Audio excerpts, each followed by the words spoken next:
नमस्कार, डेली 24 भारत देख रहे हैं आप। मैं हूं आपके साथ अनीता शर्मा और शुरुआत करते हैं देश दुनिया की बड़ी खबरों से। असम में 9 अप्रैल 2026 को होने वाले विधानसभा चुनाव के लिए बीजेपी ने उम्मीदवारों की पहली और पूरी लिस्ट एक ही साथ जारी की है। पार्टी ने कुल 88 सीटों पर अपने उम्मीदवारों के नाम घोषित किए हैं, जिनमें से सीएम हेमंता बिश्व शर्मा ने पहले ही कहा था कि बीजेपी सभी उम्मीदवारों की लिस्ट एक ही बार में जारी करेगी और ऐसा ही हुआ है। कांग्रेस से इस्तीफा देकर बीजेपी में शामिल होने के बाद से प्रद्युत बोरदोलाई को भी दिसपुर सीट से उम्मीदवार बनाया गया है। दिसपुर जो है असम की सबसे प्रतिष्ठित और हाई प्रोफाइल सीट मानी जाती है। प्रद्युम बोरदोलाई ने कांग्रेस से इस्तीफा दिया था और बुधवार को हेमंता बिश्व शर्मा की मौजूदगी में बीजेपी ज्वाइन की है। सीएम हेमंता ने कहा है कि ये कदम पार्टी को मजबूत करेगा। सीएम हेमंता बिश्व शर्मा खुद जलुकबारी सीट से चुनाव लड़ेंगे और ये उनकी पुरानी सीट है और वो यहाँ से लगातार मजबूत प्रदर्शन करते हुए आए हैं। ऐसे में विधानसभा चुनाव को लेकर लिस्ट जो है बीजेपी ने जारी कर दी है। बोरदोलाई को लेकर भी लिस्ट में नाम शामिल है और ऐसे में हमारे साथ जुड़ चुके हैं मुकेश वाजपेयी जी। उनसे जानते हैं कि किस तरीके से देख रहे हैं, क्योंकि चुनाव की जो तैयारी है। मुकेश जी, बहुत स्वागत है आपका डेली 24 भारत में। धन्यवाद। सर, चुनाव को लेकर बीजेपी की पहली लिस्ट जो है वो जारी हो गई है, किस तरीके से देख रहे हैं आप इसको? देखिए, हम लोगों ने अपनी पहली लिस्ट जारी कर दी है। हम चुनाव में जा रहे हैं।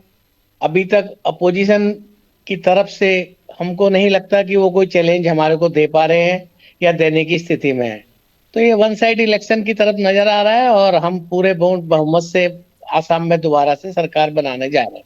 बिल्कुल। तो ऐसे में क्या लग रहा है सर कि कांग्रेस कहीं ना कहीं अभी से कमजोर हो गई है, क्योंकि बोरदोलाई हैं, उनको भी इस लिस्ट में नाम आ गया है? देखिए, कांग्रेस सिर्फ आसाम में नहीं, आप पीछे देखेंगे तो हर स्टेट में कांग्रेस पीछे जाती जा रही है। जनता में अपना विश्वास खो चुकी है। जहां तक बात आसाम की है, आसाम में हम लोग बहुत पहले से तैयारी कर रहे थे और हम पहले से ये बात कहते आ रहे थे कि कांग्रेस का यहाँ कोई वजूद नहीं है। जो थोड़ा बहुत था, जो वहाँ के अच्छे लीडर थे, उन्होंने भी इस बात को समझा, उन्होंने भी इस बात को, जनता की आकांक्षा और उनकी महत्वाकांक्षा को समझा कि भाई देखिए, बीजेपी एक ऐसी पार्टी है जो प्रदेश का विकास कर सकती है। और उन्होंने पिछले जो हमारे टर्म्स हैं उनका कार्यकाल देखा है, तो उन लोगों को भी लगा कि कांग्रेस में अब कोई किसी तरह का जनता से कनेक्ट खत्म हो चुका है। तो बीजेपी में वो आए हैं, उनका स्वागत है और उनको साथ सम्मान पार्टी ने जगह दी है। और आने वाले समय में आसाम में एक बार फिर भारतीय जनता पार्टी की पूर्ण बहुमत से सरकार बनने जा रही है। बिल्कुल। ऐसे में मुकेश जी, प्रियंका गांधी ने एक बयान दिया है कि विचारधारा, ये कौन सी विचारधारा की बात कर रही हैं प्रियंका गांधी? ये सवाल तो आपको प्रियंका गांधी से पूछना चाहिए कि वो कौन सी विचारधारा है जिस विचारधारा को उनके अपने नेता ही नहीं मान रहे हैं। उनके अपने नेता भी ही उस विचारधारा को छोड़ के हमारी विचारधारा को अपना रहे हैं। तो ये सवाल तो आपको प्रियंका गांधी ज्यादा जवाब दे पाएंगी। जहां तक मेरा सवाल है, हम लोग अपनी विचारधारा पे शुरू से लेके आज तक, जब से हमारी पार्टी बनी है, हम कायम है। और जो हमारी विचारधारा को मानता है, जो जनता के, देश के, प्रदेश के विकास में हमारा सहयोग करता है, उसको हम अपने साथ लेते हैं और उसको साथ लेके आगे बढ़कर जनता के विकास के लिए कार्य हमारी पार्टी करती है। बिल्कुल। जहां तक रही कांग्रेस का सवाल, कांग्रेस अपना अस्तित्व की लड़ाई लड़ रही है। वो अब जीतने के लिए कहीं नहीं लड़ती है, अब वो इसलिए लड़ती है कि किसी तरह कहीं विपक्ष का चेहरा बनी रहे। जहां पब्लिक भी इस बात को समझ रही है कि कांग्रेस में ना तो कोई नेतृत्व है, ना कोई उनकी नीति है, ना उनके पास कोई विचारधारा बाकी रही है। तो ये तो कांग्रेस का एक बिल्कुल पतन हो चुका है हर जगह से। बिल्कुल। ऐसे में सर, प्रद्युत बोरदोलाई जो हैं, उनके बेटे कांग्रेस की तरफ हैं और कांग्रेस से अब चुनाव लड़ने के लिए बिल्कुल आज ही मना किया है। तो क्या ये कांग्रेस के लिए एक और बड़ा झटका है? नहीं, कांग्रेस के लिए तो झटके पे झटके लगते ही रहते हैं। अब तो उनको देखिए, एक चीज होती है कि आदमी को या पार्टी को या पार्टी नेतृत्व को लगे कि हमारा कोई कार्यकर्ता या हमारा कोई नेता किसी बात से कुछ इस तरह की बातें हैं जिनकी उनकी उनको बैठ के उस बातों को सुनना चाहिए और उसका समाधान करना चाहिए। ये कांग्रेस नेतृत्व में बिल्कुल भी किसी भी स्तर पर कोई भी किसी की बात ना तो सुनी जाती है, ना कोई समाधान करा जाता है। तो जहां तक बिल्कुल बरदलोई जी का सवाल है, वो भी पहले कांग्रेस में ही थे, उन्होंने भी समझा, देखा और प्रदेश की बेहतरी के लिए, प्रदेश की विकास के लिए भारतीय जनता पार्टी में को ज्वाइन करा है। उनका बेटा भी कांग्रेस में है, लेकिन आगे आगे आप देखिए क्या होता है। तो क्या लग रहा है आपके बयानों से, तो लग रहा है कि आने वाले समय में वो भी बीजेपी में ही आएंगे? अगर आएंगे तो उनका स्वागत है, सम्मान उनको पार्टी उनको हमारे लिए लेकिन कोई सर, अछूत नहीं है। जो हमारे लिए कांग्रेस छोड़कर आ रहे हमारी हैं, पार्टी पे हमारे कार्यक्रमों पे, हमारी नीतियों पे, हमारी विचारधारा पे विश्वास करता है, उसका हमेशा स्वागत करती है पार्टी। बिल्कुल, जो कांग्रेस छोड़कर आ रहे हैं, बीजेपी में आ रहे हैं, उनको तुरंत ही चुनाव के लिए, वोटों के लिए और साथ ही लिस्ट भी नाम आ जा रहा है। तो क्या ऐसा लग रहा है कि ये जो तैयारी चल रही है बीजेपी की बहुत ही तेज है? क्योंकि परसों इन्होंने इस्तीफा दिया था, कल इन्होंने ज्वाइन किया है और आज इनका नाम आ गया है। नहीं नहीं, देखिए ऐसा है, हमारी तैयारी तो जब जिस दिन गवर्नमेंट बनती है उसके अगले दिन से विकास के, प्रदेश के विकास के लिए तैयारी शुरू हो जाती है। और जहां तक इलेक्शन का सवाल है, इलेक्शन से पहले, क्योंकि टिकट की दावेदारी होती है, इलेक्शन में हर नेता जाता है, तो उससे पहले अगर वो 2 दिन पहले आए हैं तो क्योंकि इलेक्शन सर पे है, टिकट देने हैं, तो उनको दिया गया है। बाकी कई लोग उससे बहुत पहले आए हैं पार्टी में, तो ये तो निरंतर एक पार्टी में लगा रहता है, लेकिन इससे कोई टिकट का नहीं है कि टिकट की वजह से पार्टी में आए हैं। नहीं नहीं, टिकट की बात नहीं है सर। ऐसे में ये पहली बार देखने को मिल रहा है कि 24 घंटे पहले इस्तीफा दिया, ज्वाइनिंग भी हो गई और अब टिकट भी मिल गया है। देखिए, उनकी बातचीत चल रही थी, कांग्रेस से वो असंतुष्ट थे, कांग्रेस वाले भी, कांग्रेस में भी वो कुछ बातचीत उनकी हो रही थी कि किस बात पे असंतुष्ट है। लेकिन जब शीर्ष नेतृत्व में कांग्रेस के ने उनकी बात नहीं सुनी और पानी सर के ऊपर चला गया, तो उन्होंने, क्योंकि इलेक्शन का टाइम है, इसी टाइम पे उन्होंने सोचा कि ये मौका ठीक है, अब पार्टी को जो सत्ता में आ रही है उसके साथ हमको जुड़ना चाहिए और सत्ता में आने वाली पार्टी के साथ जुड़ के प्रदेश का विकास करना चाहिए। तो ये डिसीजन उन्होंने लिया। अब 24 घंटे पहले लिया या 24 दिन पहले लिया, ये तो उनका प्रोग्रेटिव है। बिल्कुल। ऐसे में अमित शाह की, प्रधानमंत्री नरेंद्र मोदी की रैलियों पे रैलियां हैं, तो क्या लग रहा है कि इस बार कहीं ना कहीं कांग्रेस भी कड़ी टक्कर देगी बीजेपी को? आपको कहीं कांग्रेस नजर आ रही है पिक्चर में? आसाम छोड़ दीजिए, आप पश्चिम बंगाल ले लीजिए, आप पौंडीचेरी ले लीजिए, आप कहीं पर विपक्ष को ऐसे नकार तो नहीं सकते ना कि पिक्चर में कहीं नजर नहीं आ रही है कि हमारे पिक्चर में अगर देखिए सर, अगर आप पिक्चर बना रहे हैं और स्क्रिप्ट लिख रहे हैं तो विलन, कोई भी पिक्चर आप बना रहे हैं सर, तो विपक्ष तो होगा ना उसमें। हम विपक्ष को ऐसे नकार तो सकते नहीं है। कहीं ना कहीं बीजेपी के साथ साथ कांग्रेस भी है, विपक्ष तो रहेगा ही। बिल्कुल, विपक्ष का रहना भी जरूरी है, लेकिन ये जिम्मेवारी हमारी नहीं है कि हम विपक्ष को भी खड़ा करें। ये विपक्ष की जिम्मेवारी है। विपक्ष को अपनी नीतियां, अपना, विपक्ष का काम क्या है? विपक्ष का काम सिर्फ मोदी विरोध और देश विरोध, इसके अलावा कोई, जनता में क्या कह के जाओगे? जनता में अपनी क्या नीति लेके जाओगे? ठीक है, विपक्ष का होना बहुत नितांत आवश्यक है, लेकिन ये हमारे ऊपर उसकी जिम्मेवारी नहीं है कि विपक्ष भी हम ही खड़ा करे। विपक्ष अपनी गलतियों से, अपने कार्यक्रमों से, अपने कार्यकलापों से अपना अस्तित्व खोता जा रहा है, इसमें हम क्या कर सकते हैं? बिल्कुल। ऐसे में एसआईआर का भी मुद्दा कांग्रेस ने खूब उठाया था। सर, मैं चाहूंगी कि जरा फ्रेम को ना आप सही कर लें। ठीक है, थैंक यू। ठीक है। तो सर, एसआईआर का मुद्दा भी खूब उठा था उस समय, बिहार में, बिहार के बाद से फिर असम में भी उठा था। तो क्या लग रहा है कि कहीं ना कहीं कांग्रेस इस मुद्दे को फिर दोबारा उठाएगी? नहीं, कांग्रेस ने इस मुद्दे को उठाया। ये मुद्दा है क्या? इस मुद्दे को उठाने के बाद सुप्रीम कोर्ट तक ने अपना इसमें वर्डिक्ट दे दिया है। तो कांग्रेस क्या मुद्दे उठाती है? जनता यही तो नहीं समझ पा रही है कि कांग्रेस उठाती क्या मुद्दे है। कांग्रेस के पास कोई मुद्दा नहीं है। कांग्रेस अगर मुद्दे, सही मुद्दे उठाए और सत्ता पक्ष को घेरे, तो जनता भी उनकी तरफ सोचेगी कि हाँ बिल्कुल, विपक्ष का काम क्या होता है कि सत्ता पक्ष को भी ये दायित्व होता है कि विपक्ष के द्वारा उठाए गए सवालों का या जो उनके वो है, उनको सुझावों को ठीक है तो माने। लेकिन इस तरह के मुद्दे उठा के क्या, ना तो जनता का भला होगा, ना अपना भला कर पा रहे हैं वो। सुप्रीम कोर्ट ने एक बात बोल दी है, उसके बावजूद भी अगर ये दोबारा उठाएंगे तो उठाते रहे। ये कोई मुद्दा नहीं है इस चुनाव। एसआईआर का मुद्दा तो नहीं उठाएंगे, ठीक है, ये अच्छी बात है कि ना उठे, क्योंकि बहुत हंगामा पहले ही हो चुका है, एसआईआर लगभग पूरा हो चुका है। फिलहाल सवाल मेरा एक और है आपसे कि तैयारी कितनी लगभग बीजेपी की पूरी है, और इस बार क्या फिर से एक बार बीजेपी ही, या लग रहा है कहीं की टक्कर होने वाली है, कड़ी टक्कर? दूर दूर तक टक्कर नजर नहीं आ रही है।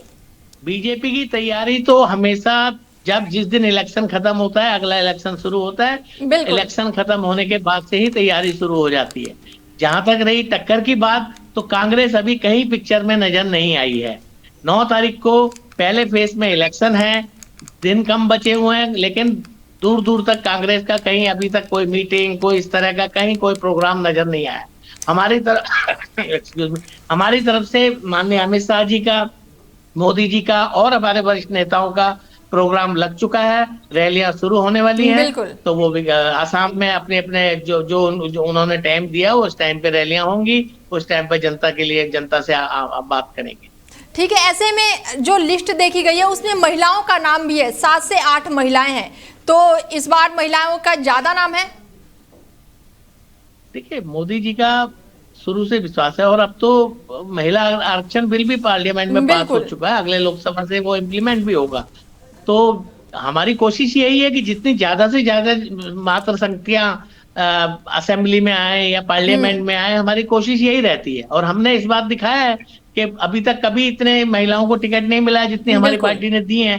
तो ये दिखाता है कि महिलाओं को आगे लाने में हमारी पार्टी हमेशा से आगे रही है, और ये सोच रही है कि महिलाएं भागीदार पूरे अपनी भागीदारी को असेंबली में भी और लोकसभा में भी और जितनी भी संस्थाएं हैं सब में उनकी भागीदारी को सुनिश्चित किया जाए। ठीक है मुकेश जी, जुड़ने के लिए बहुत शुक्रिया, धन्यवाद।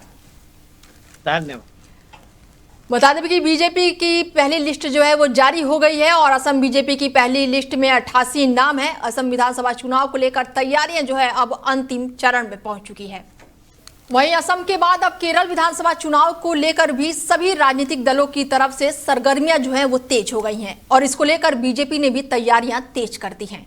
और ऐसे में बीजेपी ने आगामी केरल विधानसभा चुनाव के लिए उम्मीदवारों की दूसरी लिस्ट जो है वो जारी कर दी है। और इससे पहले सोमवार को बीजेपी ने पहली लिस्ट जो है वो जारी की थी, जिसमें 47 उम्मीदवारों के नाम की घोषणा की गई थी, और इसी के तहत बीजेपी ने अब तक कुल 89 उम्मीदवार घोषित कर दिए हैं। बीजेपी की केंद्रीय चुनाव समिति की बैठक राष्ट्रीय अध्यक्ष नितिन नवीन की अध्यक्षता में 18 मार्च को हुई, जिसमें उम्मीदवारों के नामों का अंतिम रूप दिया गया। बैठक में पीएम मोदी और गृह मंत्री अमित शाह सहित पार्टी के अन्य शीर्ष नेता उपस्थित थे। बीजेपी की ओर से जारी की गई 39 उम्मीदवारों की दूसरी लिस्ट के मुताबिक कासरगोड से अश्विनी एमएल है, और साथ ही सुनील कुमार है। तलीपाराम में एन हरिदास को टिकट मिला है। धर्मदास से रंजीत और थलसेरी से निधेश के उम्मीदवार बनाया गया है। बीजेपी ने एडवोकेट सीजी लाल और साथ ही मटूनूर से बीजू को चुनावी मैदान में उतारा है। ऐसे में बीजेपी जो है लगातार चुनावी राज्यों में अपनी लिस्ट जारी कर रही है। तो वहीं हिंदू नववर्ष के मौके पर आज अयोध्या के राम मंदिर में श्री राम यंत्र की स्थापना की गई है। वैदिक मंत्रोच्चारण के बीच राष्ट्रपति द्रौपदी मुर्मू ने 150 किलोग्राम के श्री राम यंत्र की पूजा अर्चना की और इसकी स्थापना की। श्री राम यंत्र की स्थापना का ये कार्यक्रम बेहद ही शुभ अभिजात मुहूर्त में हुआ है, और इस आयोजन में शामिल होने के लिए राष्ट्रपति द्रौपदी मुर्मू अयोध्या पहुंची थी।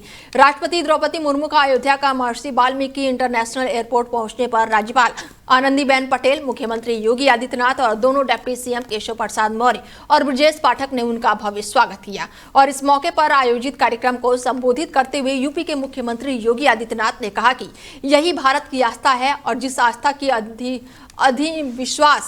अंधविश्वास कहकर अपमानित भी किया गया है। उन्होंने कहा कि अपमानित करने वाले लोग जो उत्तर प्रदेश या फिर देश की सत्ता में रहते थे, सीएम योगी ने कहा कि वो लोग अपनी सत्ता बचाने के लिए नोएडा नहीं जाते थे। बता दें कि राष्ट्रपति द्रौपदी मुर्मू अयोध्या पहुंची, जहां पर उन्होंने राम मंदिर यानी कि अयोध्या धाम पहुंची, और जिसके बाद से राम मंदिर में पूजा अर्चना की, वैदिक मंत्रोच्चारण के साथ श्री राम यंत्र की स्थापना की। राष्ट्रपति द्रौपदी मुर्मू ने पूजा अर्चना किया, और इस दौरान तमाम वरिष्ठ अधिकारी, बीजेपी के तमाम अधिकारी जो थे वो मौके पर मौजूद रहे। राज्यपाल आनंदीबेन भी मौजूद रहे, और इसके साथ ही सूबे के मुख्यमंत्री योगी आदित्यनाथ भी मौके पर उपस्थित रहे। एयरपोर्ट पर उनका भव्य स्वागत किया। इस दौरान आम जनता के हुजूम देखने को मिला।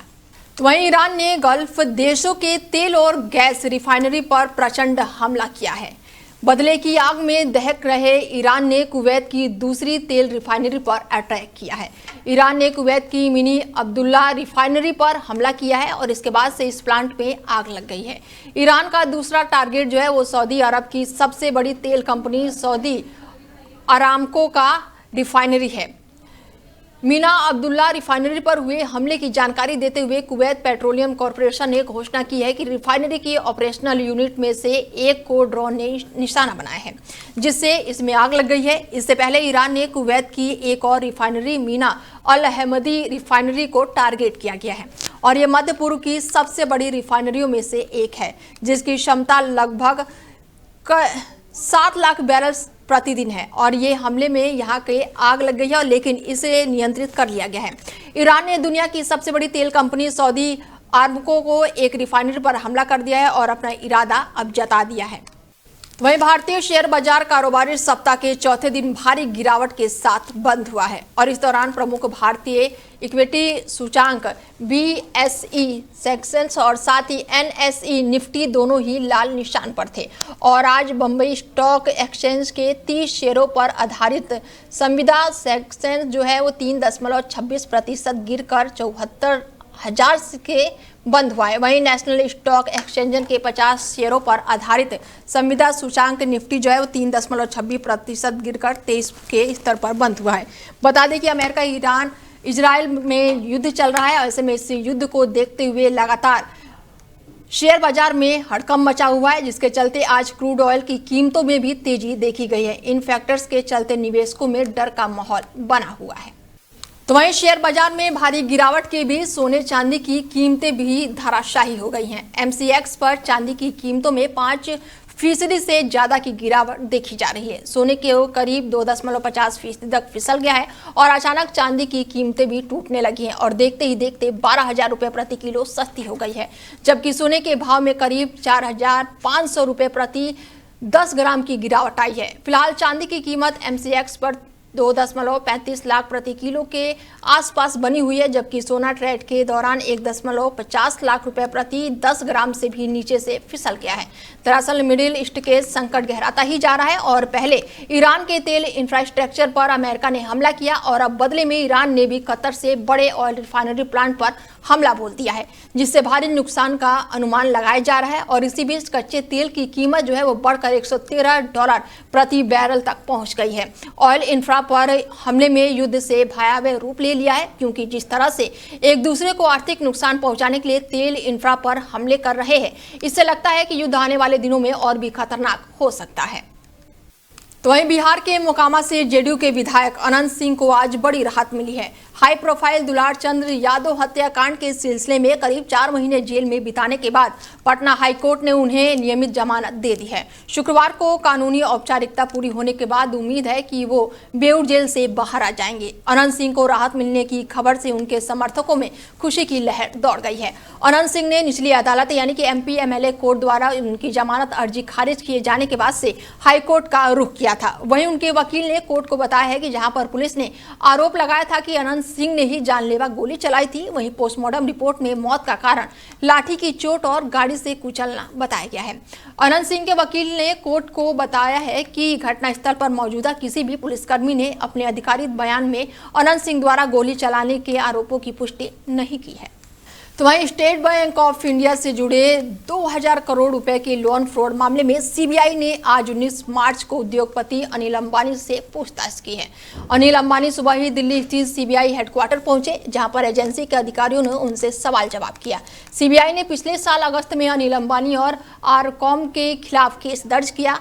CBI की शिकायत के मुताबिक कंपनी पर विभिन्न बैंकों का कुल 40,000 करोड़ से ज्यादा का बकाया था।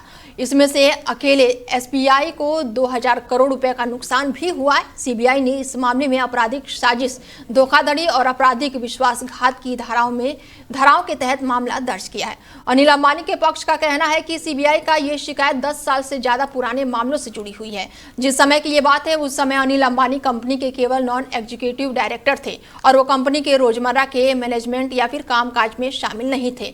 पूछताछ को लेकर अनिल अंबानी के प्रवक्ता ने एक बयान जारी किया है। बयान में कहा गया है कि अनिल अंबानी 19 और 20 मार्च को दिल्ली में सीबीआई के सामने पेश हो सकते हैं और ये पेशी सीबीआई की शिकायत पर दर्ज एफआईआर के सिलसिले में है। प्रवक्ता ने कहा है कि अंबानी सभी जांच एजेंसियों का पूरा सहयोग देने के लिए प्रतिबद्ध है और वो अपना पक्ष मजबूती से रखेंगे।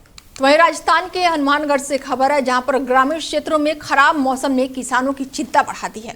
गुरुवार सुबह से ही आसमान में काले बादल छाए हुए हैं और रुक रुक कर बूंदाबांदी हो रही है, जिसकी रबी की कटी हुई फसल और खड़ी फसलों पर संकट मंडरा रहा है।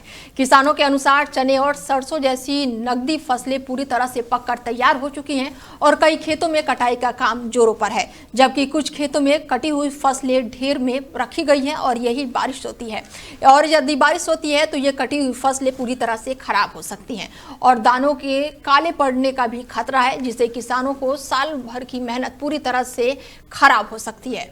गांव में किसान जो है वो पूरी तरह से चिंता में दिखाई दे रहे हैं। ऐसे में क्षेत्र में मौसम का जो हाल है वो पूरी तरह से खराब होता हुआ दिखाई दे रहा है। इसके साथ ही सुरक्षित गोदामों तक पहुंचाने को लेकर भी किसानों में चिंता बढ़ी हुई है।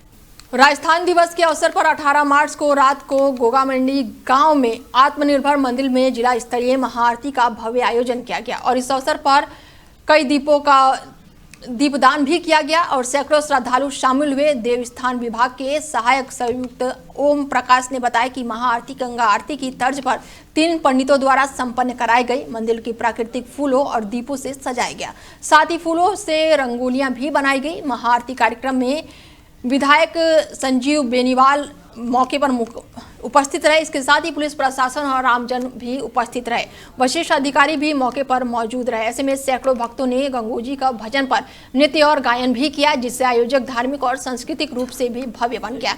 यह कार्यक्रम राजस्थान दिवस के लिए बेहद ही महत्वपूर्ण माना जाता है। राजस्थान के कल्याणपुर रोड पर बुधवार रात करीब 9:30 बजे एक तेज रफ्तार बोलेरो जो है वो अनियंत्रित होकर सीधे एक मकान में जा घुसी। इसके साथ ही बोलेरो के चालक ने मोड़ पर नियंत्रण खो दिया और साथ ही रतनलाल जाट और रमेश जाट के मकान का मुख्य दरवाजा तोड़ते हुए करीब 40 फीट अंदर तक घुस गई। लोहे का भारी दरवाजा भी बोलेरो को टक्कर से टूट गया और घर की दीवार को नुकसान पहुंचा। घटना के समय घर में परिवार के सदस्य मौजूद थे, जो बाल बाल फिलहाल बच गए। बोलेरो घर के चौक पर खड़ी पार्किंग तक पहुंची और वहां खड़े 3 आइसक्रीम के टेम्पो को भी अपनी चपेट में ले लिया, जिससे वाहनों को भारी नुकसान हुआ। घटना के बाद से मौके पर लोगों की भीड़ इकट्ठी हो गई और बोलेरो चालक समेत 4 लोगों को पकड़ लिया गया। सूचना पर पहुंची पुलिस ने आरोपियों को हिरासत में ले लिया है और मामले की जाँच पड़ताल शुरू कर दी है। तो वहीं राजस्थान के हनुमानगढ़ से बड़ी कार्रवाई देखने को मिल रही है, जहां पर 80 लाख रुपए के प्रतिबाधित ट्रामाडोल टैबलेट ले जा रहे 2 आरोपियों को पुलिस ने गिरफ्तार कर लिया है। पुलिस ने उनके कब्जे से 19,000 का HCl टैबलेट भी बरामद किया है और पुलिस ने आरोपियों की पहचान पंजाब के भटिंडा जिले से रूप में की है। आरोपियों ने तस्करी के लिए इस्तेमाल की कार के आगे पूर्व सरपंच की तख्ती लगाई थी ताकि कोई शक न करे। पुलिस ने कार भी जब्त कर ली है। थाना प्रभारी अमर सिंह के नेतृत्व में गश्त और नाकेबंदी के दौरान जामनगर अमृतसर भारतमाला रोड के रोही फतेहपुर क्षेत्र में कार को रोका गया। तलाशी में भारी मात्रा में प्रतिबाधित टैबलेट बरामद हुआ है और दोनों आरोपियों को मौके पर गिरफ्तार कर लिया गया है। मामले में NDPC एक्ट के तहत थाने में केस दर्ज किया गया है और इस कार्रवाई में थाना प्रभारी अमर सिंह के अलावा ASI राजेश कुमार और हेड कांस्टेबल भी मौजूद हैं। फिलहाल बुलेटिन में मेरे साथ इतना ही। दीजिए इजाजत। नमस्कार।